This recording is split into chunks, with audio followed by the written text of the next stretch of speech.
Welcome back to Leo Builds It. In today's episode, we're going to be addressing an issue that I've encountered in the shed today. These last couple of days because it's been raining like cats and dogs. Rain has been, or rainwater, water should say, has been seeping in to the shed because unfortunately the shed is built on a slab that extends further out, so water catches on the concrete slab and sleeps under the shed walls. The previous owner tried to patch it with plywood and didn't do a good enough job, so unfortunately I have to go back and correct it. Now this wall here will eventually be covered by the wood rack that will be in this corner. The downspout here will be attached to a rain catch barrel. So you guys can see, all this is wet rot, so I'm gonna have to remove the patch that he put in new wood, actually cut into the siding, which is about 1/2 inch siding. I have extra sheets of plywood they left here that they were using for hurricane shutters. Patch it in and then seal it with silicone. And I bought some shingles, some cedar shingles that I'm going to temporarily attach. That will have the bottom lip of the shingle hit the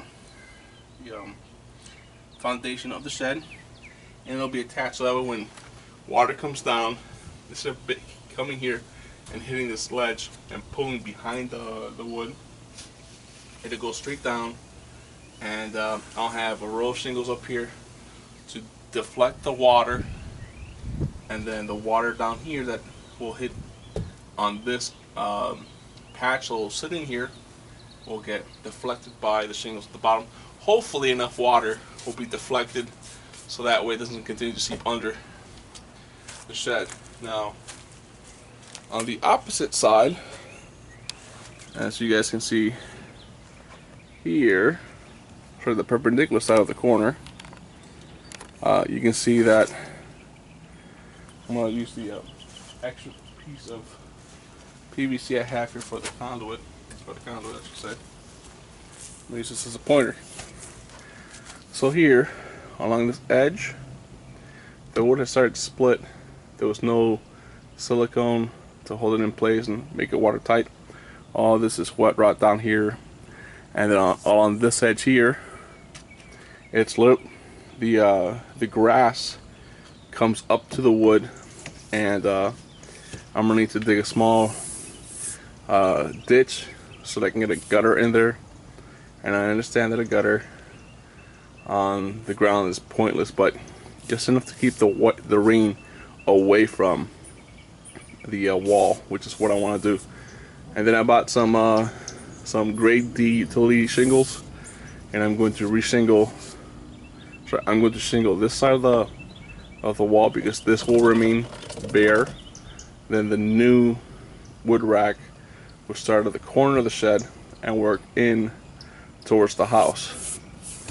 So today I'm working on, and hopefully before it rains, I'll be working on getting this addressed, and then getting hopefully the shingles up high enough so that when it starts to rain, it doesn't affect the wood anymore. Okay, so I've got my GoPro out. It's fully charged. This camera is fully charged, so I'm gonna go ahead and start taking video. Okay, so as you can see, I've gone ahead and ripped off the first 22 inches off the wood. The water damage went all the way up. The sill plate, the bottom, that runner is pressure treated 2x6. Has water damage. As you can see from down here, it goes from being flush in this corner to being about 2 inches off on that corner. It's a shed, it's not supposed to be perfect, but for water shedding purposes, you need to have the siding overlap the foundation from what I've seen and what I've read online. So that's that. I'm going to use the existing 1/2 inch piece that was here to cover. It's the same size roughly. It's about a 1/4 inch difference between this piece, or sorry, 2/16 or 1/8 difference. It's an 1/8 of an inch difference between this board and that siding. So it'll be going up, and then I'm going to, I have some plastic sheathing that I'm going to use as a moisture barrier, so that way it covers the wood, protects the remainder of the wood. And I'm going to start working on getting the shingles in place. Alright, let me show you guys the shingles. Okay, so I went to the local home store, and for $10 a bundle I bought these shingles. They're white cedar shingles. They're 16 inch in length. They didn't have the higher grade shingles, the grade C or the grade B, but this is a shed, and the repair to the shed is, even though it's an investment in the shed, is I don't want it to break the bank. So because I'm only going to be shingling the wall I'm repairing for now, because this section of the wall over here, pan over right quick, move the extension cord out of the way. Okay, so this section of the wall here that's currently visible by the camera, that houses the extraction fan, it's going to be covered by my wood rack that's going to extend from the corner, from this corner where the light is to where the gutter is, and I have to clean out that gutter. And I have a kit for gutter guard, $2 for a 3-foot section. So I got 10. I got 3 downspouts from the gutters here. So I'm gonna clean that one out and put the gutter guard in on all 3 downspouts, and get my wood set up with my platform that I'm gonna make out of pallet wood out here. So all this stuff, all this mess will be tidied up here shortly, hopefully, for not so much money. So I got 4 of these shingle packs, the utility shingle packs. They were $10 a pop. It'll hopefully be enough to re-side this side over here, which doesn't have a gutter.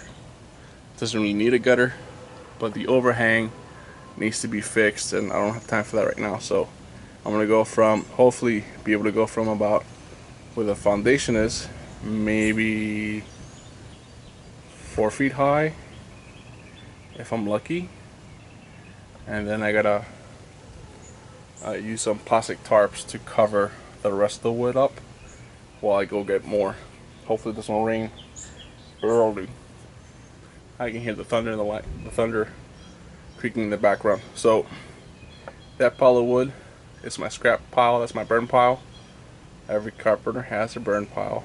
That used to be my shelving and my temporary work table that I had in the shed with a door. So that will be recycled. Any reusable wood will be used. Anything that's scrapped and left over will be burned. Okay, so this is what's been done so far with 4 bundles.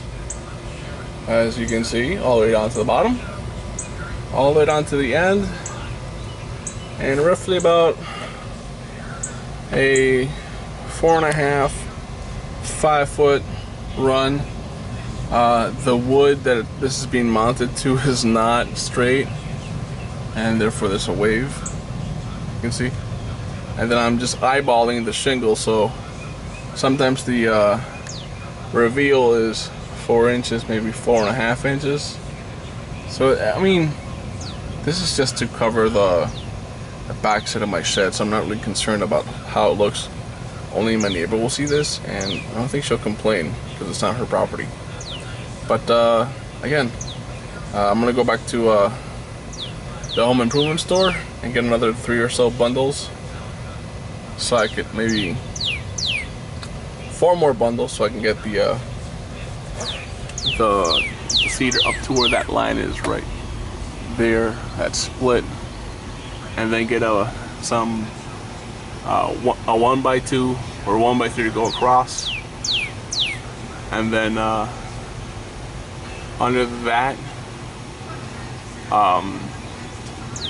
vent right there, there's a little bit of rot, so I might just go ahead and just take that out and seal it, or just box it in for my extraction fence when I go up there. I need to order on Amazon later. But yeah, this was $40 of grade D cedar shingles.